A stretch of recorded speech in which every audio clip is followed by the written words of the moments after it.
दोस्तों नमस्ते। दोस्तों स्वागत है आप सभी का एक बार फिर से हमारे इस चैनल पर। दोस्तों आज हम बात करने वाले हैं 30-40 साल पहले के गांव के जीवन के बारे में। दोस्तों उस वक्त गांव के लोगों की जिंदगी उतनी आसान नहीं हुआ करती थी जितनी आजकल है। सुबह उठते ही सभी लोग अपने अपने काम पे लग जाया करते थे। छोटी से छोटी चीजों के लिए मेहनत बहुत ज्यादा करनी पड़ती थी। मेहनत बहुत ज्यादा थी लेकिन सुकून भी था। दोस्तों उन दिनों गांव में ज्यादातर खपड़ेल और छप्पर की मकान हुआ करती थी। आंधी और बारिश के मौसम आने से पहले इन कच्चे मकानों को ठीक किया जाता था और अगर मकान ज्यादा पुराना हो जाता था तो उस पर नया छप्पर लगाया जाता था।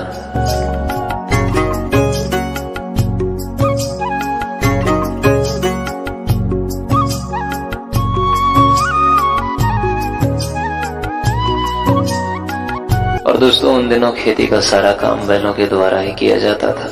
खेतों में हल देना, धान के पौधों को खेत तक ले जाना, खेतों में पानी देना, फसल की कटाई के बाद उसको घर लाना और फसल को तैयार भी बैलों के द्वारा ही किया जाता था। खेती के अलावा कहीं जाने आने के लिए बैलगाड़ी और शादी में बारात भी बैलगाड़ी से ही जाया करते थे। और दोस्तों उस समय गन्ने का रस भी बैलों के द्वारा ही निकाला जाता था।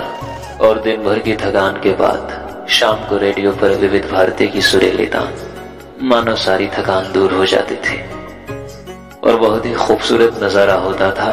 वो बुजुर्गों की लगी चौपाल, इधर उधर की बातें और आने जाने वाले लोगों को टोकना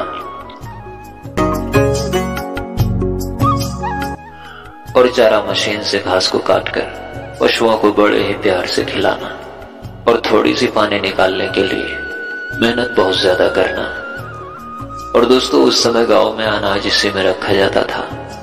ये मिट्टी से बनाया जाता है, इसे डेहरी बोलते हैं। इसमें अनाज बहुत दिनों तक सुरक्षित रहता था। और गांव में नदी में नहाने का मजा ही कुछ और होता था।